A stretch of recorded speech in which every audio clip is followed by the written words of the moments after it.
At 3 a.m., the world outside was silent, but inside that house, I could hear only the sound of my own breath breaking into ragged gasps. My cheek was pressed against the cold hardwood floor, and I felt the sticky warmth of blood seeping from my temple, spreading beneath me like a cruel reminder that this was not a nightmare, not a dream I could shake away. My ribs throbbed with a pain so sharp I could hardly draw air, each inhale stabbing like glass. I tried to curl into myself to shield the broken parts of me, but a heavy boot struck again, jolting me back into full consciousness. My brother Caleb stood over me, his face red with rage, his breath stinking of whiskey. He raised his leg and slammed his foot into my side once more. I heard a crack and felt something shift deep inside, and a low groan escaped my throat before I could stop it. I wanted to scream, but the air would not come. I wanted to run, but my legs refused to obey. I forced my eyes upward, and there she was. My mother, Marjorie, stood framed in the doorway, arms crossed, watching with a calm stillness that was more terrifying than Caleb's blows. Her lips curved not into horror, not into sorrow, but into something closer to a smile. A small, satisfied smile, as though the sight of me broken and bleeding was some twisted form of justice she had long awaited. In that instant, I realized I was not only being destroyed by my brother's fists, but also by my mother's approval of his cruelty. The betrayal burned hotter than the pain in my ribs. The living room around me was dim lit only by the glow of a lamp that had been knocked sideways during the struggle. Shadows stretched across the walls, long and crooked, and every time Caleb moved, they leapt like monsters across the plaster. My breath rattled shallow, my fingers clawing at the floor, reaching for something, anything to hold on to. I felt the phone I had dropped earlier just inches from my hand. The screen cracked the glass, biting into my palm as I dragged it closer. With what little strength I had left, I tapped the emergency button once, twice, 3 times, praying the signal would go out, praying someone beyond these 4 walls would hear me when my own family would not. Caleb barked down at me, his voice slurred yet full of venom. You always thought you were better than me, didn't you, Nora? You think the world owes you because you got your little teaching job in your little apartment, but you're nothing without us. He punctuated each word with another kick, his heel driving into my already fractured ribs. My vision blurred my body, screaming in agony, yet my ears caught another sound, my mother's quiet chuckle. She was not begging him to stop. She was not calling for help. She was laughing softly, as if this was a show staged for her entertainment. In that moment, I understood the truth I had avoided all my life. I was not loved in this house. I was not safe. My blood was no shield, my family no protection. They were my destroyers. As I lay, bleeding broken on that cold floor with my brother's rage above me and my mother's smile cutting deeper than any bruise, I made a silent vow. If I survived this night, I would never again belong to them. I would never again let their fists or their smiles define my worth. I would rise from this floor, from this betrayal, and I would expose them for what they truly were.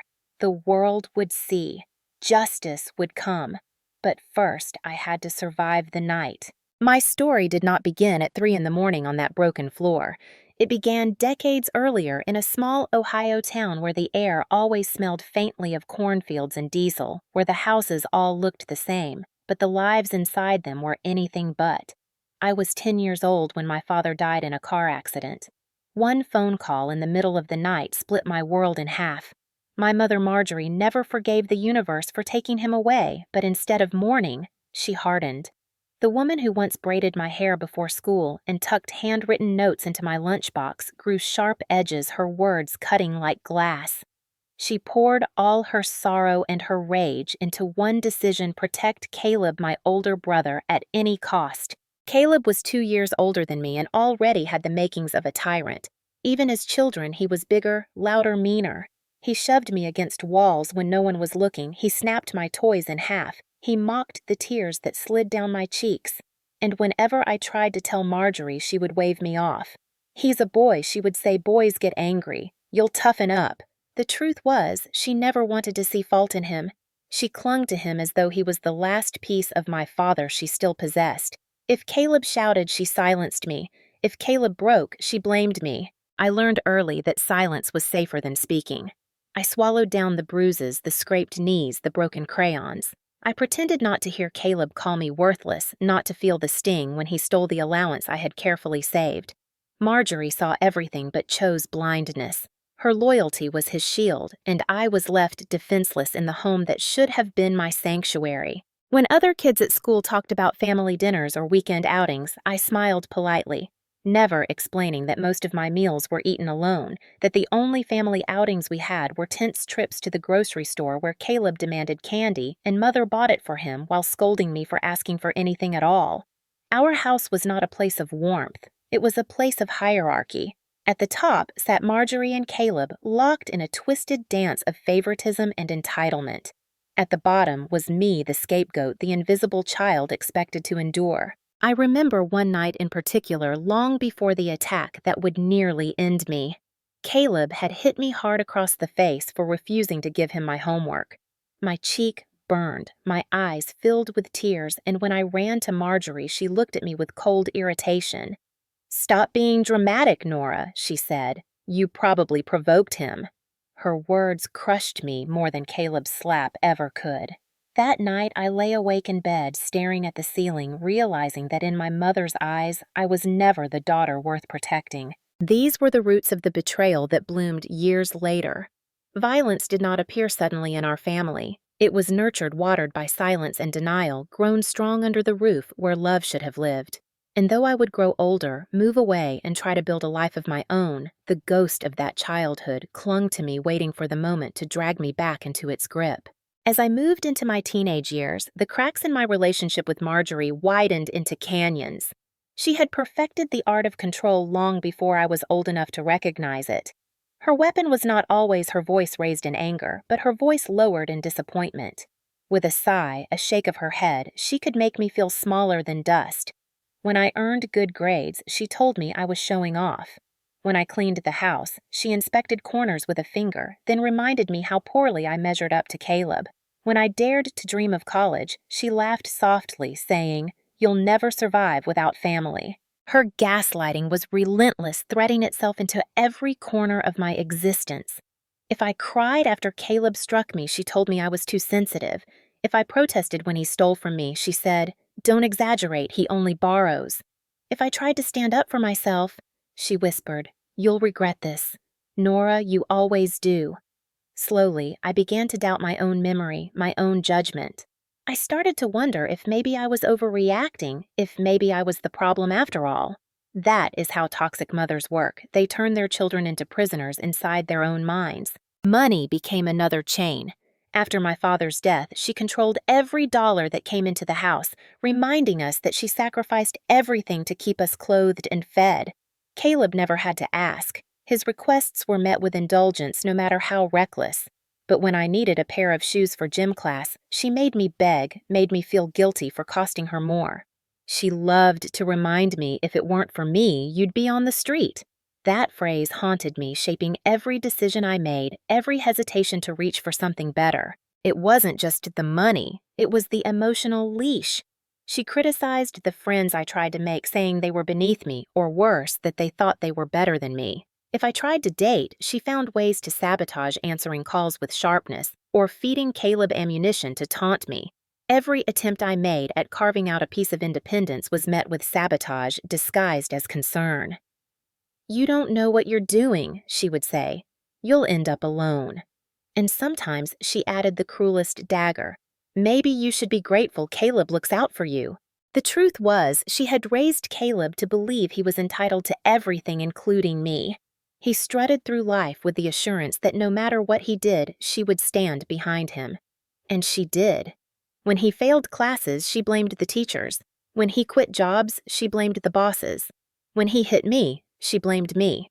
Over the years, I stopped running to her for protection because I knew what her answer would be: silence or scorn.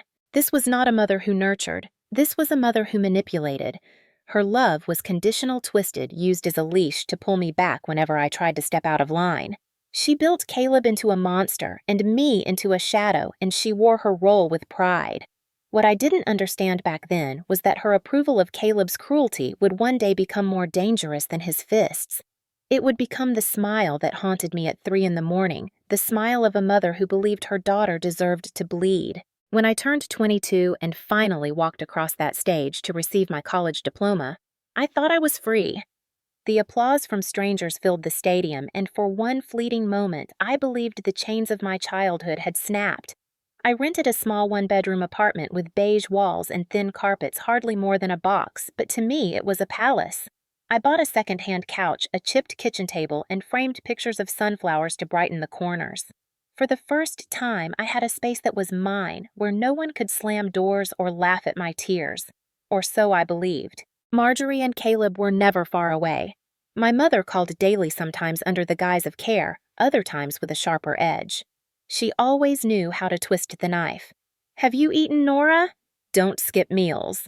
By the way, Caleb lost his job again. You should help him until he gets back on his feet." Each call ended with the same refrain: family comes first. Caleb himself began showing up at my apartment unannounced, pounding the door until the neighbors peeked into the hallway. He smelled of beer, his eyes wild, demanding money. Once he collapsed onto my couch, spreading crumbs and ashes, declaring it was his right since he was my brother. When I protested, he laughed. "Don't forget who you are. You're nothing without us." At work, I tried to pour myself into teaching. My students called me Ms. Whitfield, and hearing my own name spoken with respect gave me strength. I graded papers late into the night, attended parent-teacher conferences, and decorated my classroom with bright posters. Yet even in that space of accomplishment, their shadows followed me. Caleb showed up outside the school one afternoon shouting insults until a security guard ushered him away. I wanted to melt with shame. The whispers of coworkers lingered for weeks. Money became their favorite chain once again. When I refused to co-sign a loan, Caleb insisted he needed for a business venture. Marjorie unleashed a storm of guilt. She reminded me of every meal she had cooked, every bill she had paid after my father's death. "You owe us," she said, her voice trembling with theatrical sacrifice. "Without me, you'd have been nothing." Her words hit like blows, leaving me drained, doubting myself. I tried to build boundaries, screening calls, locking my door, asking neighbors to watch out, but boundaries only fueled their fury. Caleb threatened to smash his way inside. Marjorie sent long letters written in her neat cursive, each one dripping with disappointment. She accused me of abandoning family, of letting selfish pride come before blood. I stacked those letters in a drawer, each page a weight I could not throw away. So even though I had escaped the walls of our childhood home, I was not free. The ties of manipulation wound themselves around me like barbed wire, invisible to outsiders, but cutting me daily. I told myself I could manage it, that if I kept my head down and paid my bills on time, the storm would pass. But storms only grow stronger when ignored. Deep down, I knew a reckoning was coming, that one night all the unspoken rage and festering betrayal would crash down on me like a hammer. I just did not know when. The reckoning came not in a single blow, but in a steady drumbeat of threats that grew louder with each passing month. Caleb's voice became a constant presence in my nights, his calls erupting at all hours, each one sharper, more venomous than the last. I'd jolt awake at 1 in the morning to the shrill ring of my phone and his words slurring through the line. "You think you're safe in that apartment, Nora? You think your deadbolt can keep me out? One day, I'll break you and no one will stop me." I hung up more times than I can count, but the silence afterward was never comforting. It was heavy charged with the certainty that his promise was not empty. Marjorie was no savior. She became his mouthpiece in daylight. Her tone polished her words, calculated. She wrote long emails in her precise script, scanning them into PDFs and sending them as though to emphasize their permanence. "Caleb is struggling, Nora. He just needs a little help. If you truly loved your family, you would see that." She called me cold, selfish, ungrateful, and with each word I felt myself shrinking. Her manipulation was an echo of my childhood, a chain designed to bind me even as an adult. It wasn't just words anymore. Caleb began showing up at my school, leaning against the chain-link fence as children spilled out at dismissal. He waited, smirking, shouting insults that floated over the playground. "Ms. Whitfield doesn't care about family. Ms. Whitfield thinks she's too good for her own blood." Parents pulled their children closer. Teachers looked away awkwardly.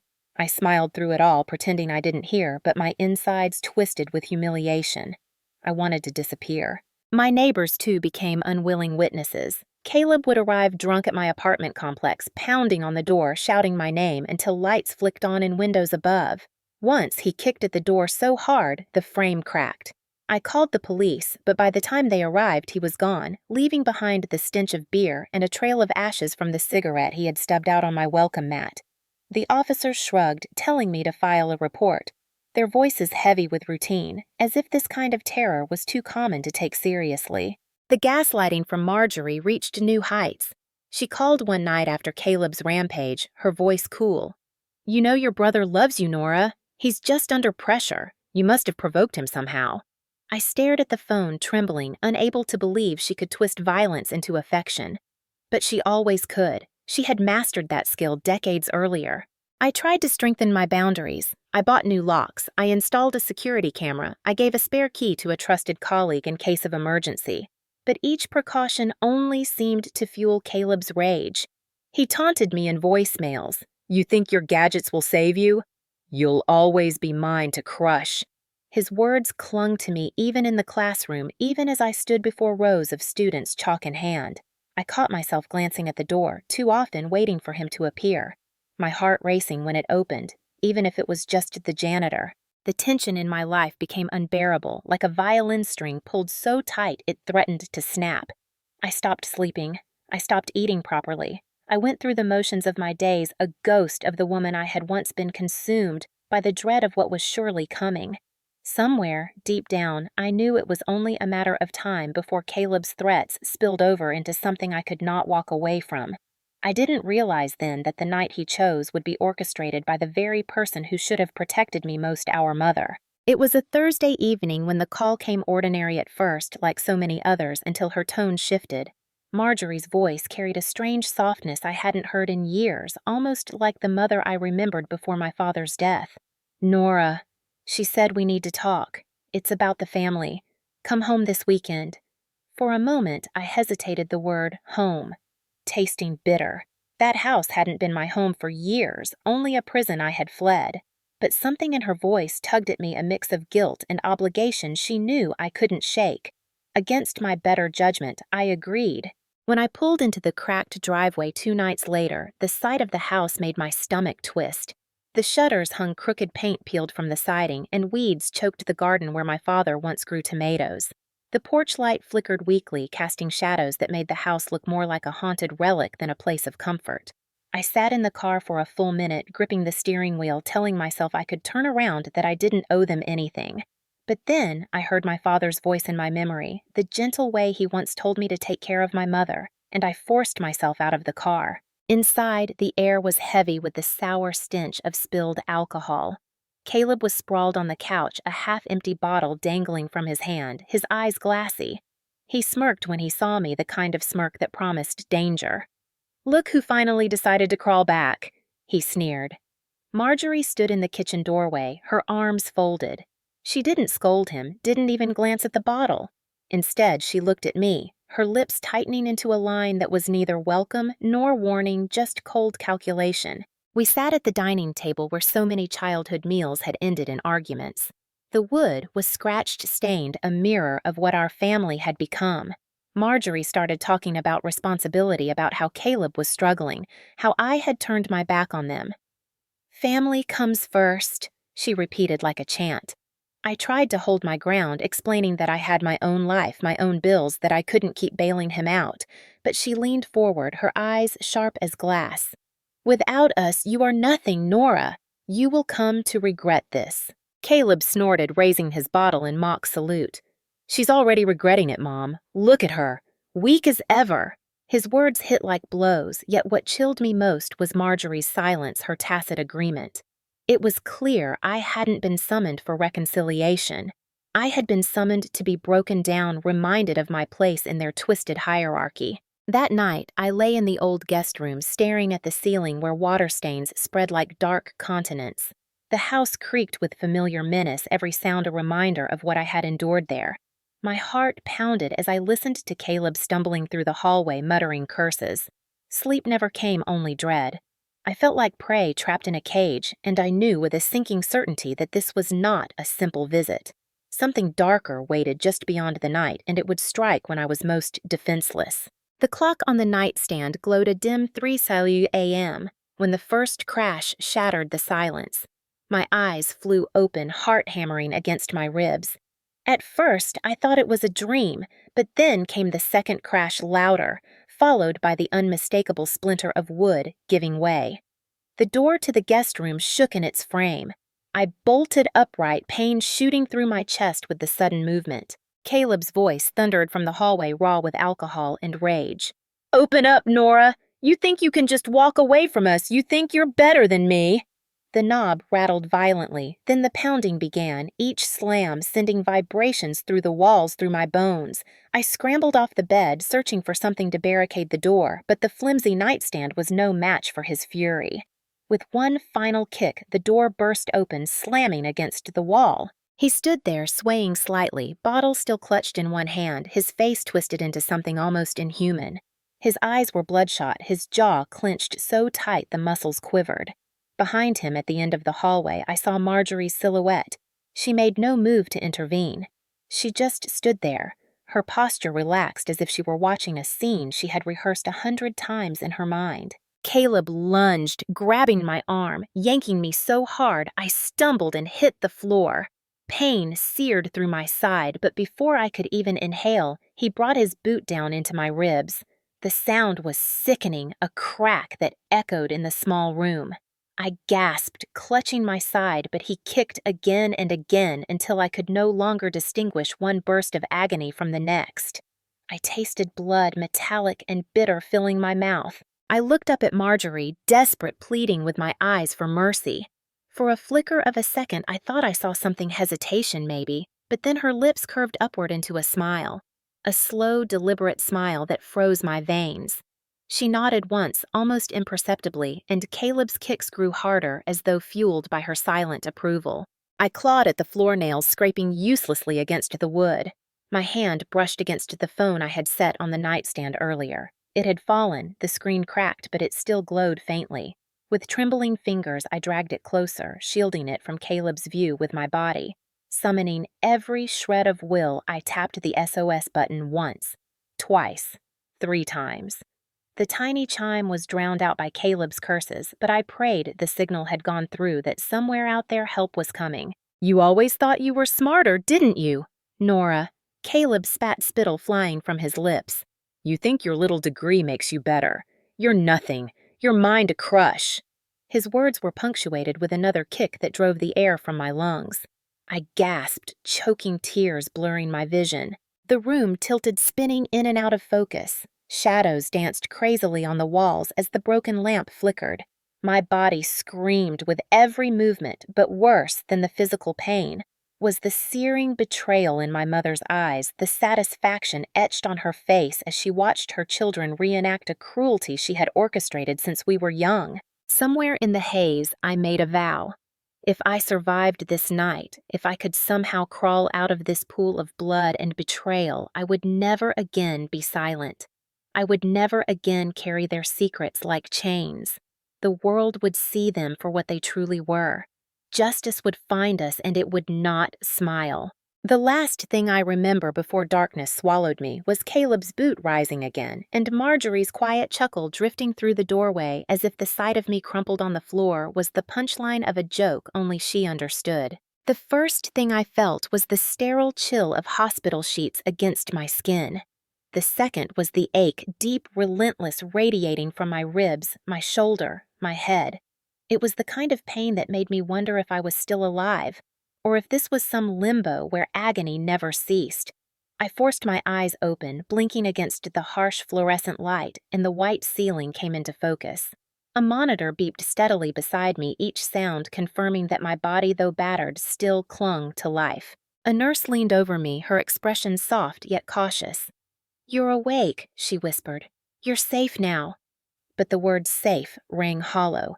How could I feel safe when the memory of Caleb's boots and Marjorie's smile still burned like fresh wounds in my mind?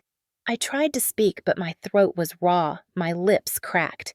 The nurse held a cup of water to my mouth, and the cool liquid slid down like relief and fire at once. Moments later, a doctor arrived, clipboard in hand, voice measured. Nora Whitfield, 34. You have 3 fractured ribs, a dislocated shoulder, multiple contusions, and a mild concussion. You'll need weeks of recovery. His words blurred together, but I caught fragments: pain management, physical therapy, observation. Each phrase was a reminder of the violence etched into my bones. Then came the knock on the door. Officer Daniels stepped inside, his uniform crisp, his presence steady. He was tall, with graying hair and eyes that studied me carefully. He introduced himself and pulled up a chair, lowering his voice. We received your SOS signal. Dispatch traced it. When we arrived, you were unconscious. We found signs of forced entry, broken glass, blood on the floor. He paused, his jaw tightening. Your mother claimed you fell down the stairs. The lie hit harder than any kick. I clenched my fists against the sheets, rage surging through the fog of pain. Of course Marjorie would spin it that way, erasing Caleb's violence, painting me as clumsy, weak, the architect of my own suffering. It was her lifelong script, perfected and rehearsed. But now there was evidence she couldn't erase. I told Daniels everything, my voice trembling, my words halting as I relived each strike, each smile. I described Caleb's threats, the countless voicemails the night he cracked my door open like it was paper. I described Marjorie standing in the doorway, her lips curving into that small, satisfied grin as I bled. Daniels wrote furiously, his pen scratching across the notepad, his eyes narrowing with each detail. We'll need the phone, he said finally. If the SOS alert logged, it could serve as key evidence, and any texts, voicemails, emails from your brother or mother. My heart pounded, but I nodded. I had the proof. For once, their cruelty wasn't just a family secret hidden behind closed doors. Later that afternoon, Marjorie appeared in my room, her perfume heavy, her expression carefully arranged into a mask of maternal worry. "Oh, Nora," she said, voice dripping with false concern. "You really should be more careful. You know how clumsy you are."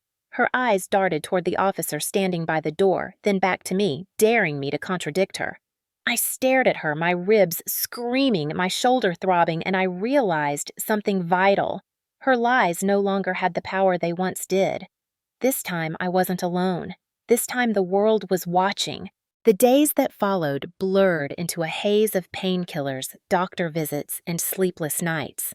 Every movement reminded me of Caleb's rage. Every breath dragged against fractured ribs, but I refused to let the agony drown my purpose. Officer Daniels returned with a small plastic bag containing my phone, cracked but still functioning. "You'll want to look through this with us," he said. "Any messages, any calls, we'll need them." I scrolled with trembling fingers, the glow of the screen harsh against my swollen eyes. There they were. Dozens of voicemails from Caleb, his voice thick with alcohol, slurring threats. "You think a lock can keep me out? I'll make you pay, Nora." Each recording sent a chill down my spine, but for the first time I felt something else too: validation. His cruelty was no longer invisible. It had a voice, a timestamp, a trail. Then there were the emails from Marjorie, carefully crafted, each one dripping with manipulation. "Caleb just needs a little support. You've always been so cold, Nora. Why do you hurt your family like this?" She had perfected the art of gaslighting, but in black and white, stripped of her tone, the words were evidence. Daniels nodded as I handed the phone over. "This will help us build the case." Friends and colleagues came forward too. A fellow teacher remembered Caleb shouting outside the school gates, his words carrying over the playground. A neighbor testified about the nights he pounded on my door, the threats that echoed through the hallway. One woman even produced a video on her phone recorded through her peephole. Caleb slamming his fists against my door, shouting my name, his voice unmistakable. Attorney Graves entered the picture next, a tall, commanding woman with sharp eyes that missed nothing. She sat by my hospital bed, her notebook open, her tone steady. "We're not just going after Caleb," she said. "We're going after the pattern. Years of abuse, the cover-ups, the gaslighting. The jury needs to see this isn't one drunken outburst. This is a lifetime of violence." She asked for everything: letters, notes, memories. I hesitated at first, feeling the old shame creep in, but then I pulled out the drawer I had once considered my prison. Inside were Marjorie's handwritten letters, each one accusing each one, guilt-soaked. Graves skimmed them, her expression hardening. These are gold. They show intent. They show a mother who enabled her son and targeted her daughter. When I faltered, Graves leaned forward, her voice low but fierce. Nora, they've tried to bury you in silence for years. Now we dig it up. You survived. That makes you stronger than them. Now we make sure the world knows what they did. For the first time in decades, I felt the weight shift. The secrets that had suffocated me were no longer mine to carry. They were evidence weapons in the fight for justice. And as I signed the paperwork authorizing Graves to represent me, I realized something else. I wasn't just fighting for myself. I was fighting for every version of me that had been silenced since childhood, every bruise dismissed, every cry ignored. This was bigger than survival. This was retribution. The courthouse smelled of polished wood and stale coffee, a mixture that carried both authority and exhaustion. I sat at the plaintiff's table beside Attorney Graves, my ribs still bound under layers of bandages, my shoulder aching in its sling. Every breath was a reminder of why I was there. Across the aisle sat Caleb, wearing a cheap suit that did little to disguise the fury radiating from his body. His eyes found mine cold and burning, as if daring me to keep speaking. Marjorie sat behind him, pearls at her throat, her posture rigid. To an outsider, she looked like a grieving mother defending her troubled son. But I knew better. I knew the smile she hid in the corners of her lips when she thought no one was watching. The judge entered, the bailiff called for order, and the trial began. The prosecutor laid out the charges in a steady, unwavering voice: aggravated assault, intent to cause grievous bodily harm, trespassing. Each word struck like a hammer against the silence of the room.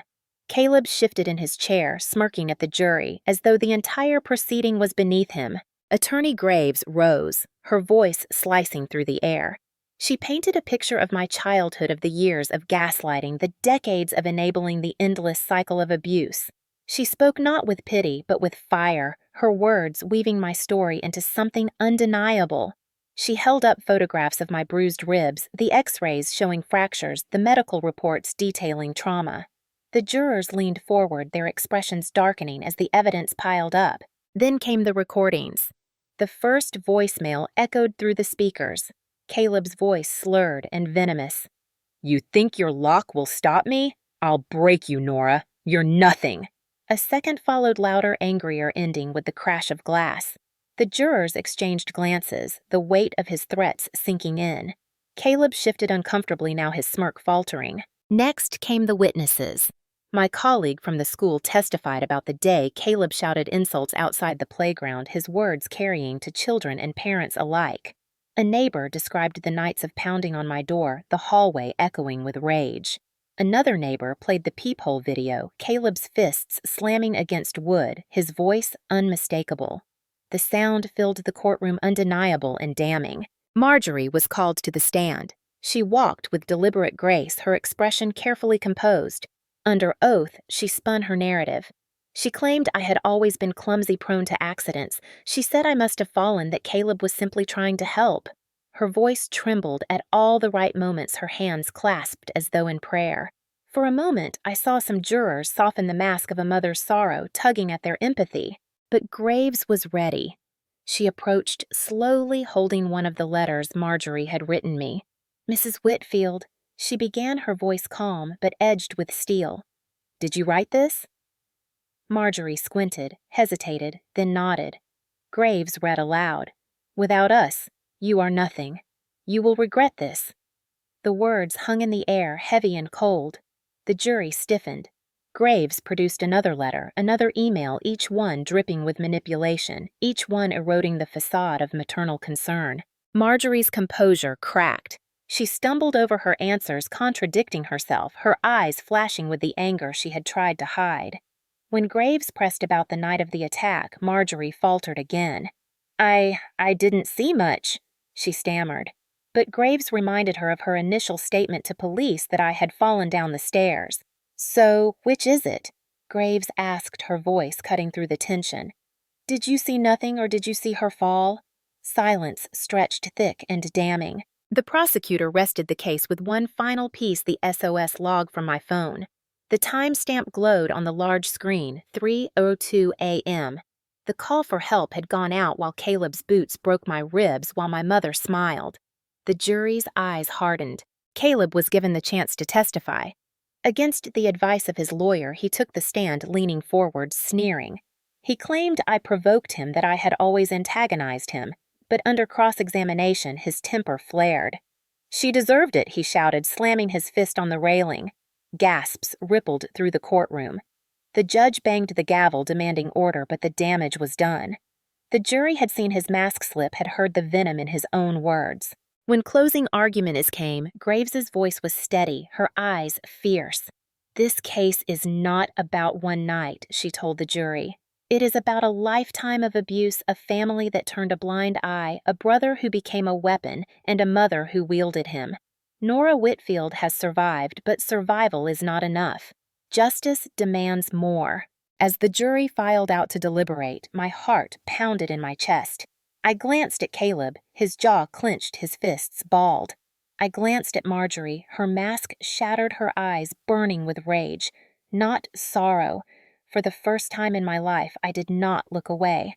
I wanted them to see me broken yet unbowed, waiting for the truth to be carved into law. The jury deliberated for 4 hours, though. To me it felt like 4 lifetimes. I sat rigid on the wooden bench, every muscle taut my ribs aching with each shallow breath. The courtroom was hushed when the door finally opened and the jurors filed back in their faces unreadable. My pulse hammered in my ears as the foreperson stood, paper trembling slightly in her hands. On the charge of aggravated assault with intent to cause grievous bodily harm, she read, her voice steady. "We find the defendant Caleb Whitfield guilty." The word rang like a bell, slicing through the air, echoing in my bones. I clutched the edge of the table, tears stinging my eyes. Guilty. At last, the world saw him for what he was. The list continued: trespassing guilty, intimidation guilty. The jurors' voices joined in chorus as each charge was affirmed. Caleb slumped in his chair, the smirk gone, replaced by a flash of panic he could no longer disguise. He turned, his head eyes locking onto mine, fury and desperation swirling together. For once, his stare did not silence me. I met his gaze and did not flinch. The judge leaned forward, his tone grave. "Mr. Whitfield, your actions show a repeated pattern of violence, intimidation, and disregard for the law. You are hereby sentenced to 12 years in state prison." The gavel struck final and unyielding. Caleb erupted, shouting curses, his voice cracking. "She ruined me! She's nothing without us!" 2 bailiffs rushed forward, restraining him as he thrashed. The courtroom gasped as he was dragged away, still screaming my name like a curse. Then came the turn I had long awaited. The prosecutor motioned for Marjorie to step forward. My mother's hands shook as she clutched her purse, but her chin lifted stubbornly. The charges against her were lesser perjury, obstruction, enabling. Yet the weight of her betrayal filled the room heavier than any statute. Attorney Graves presented her letters again, the ones dripping with venom disguised as maternal duty.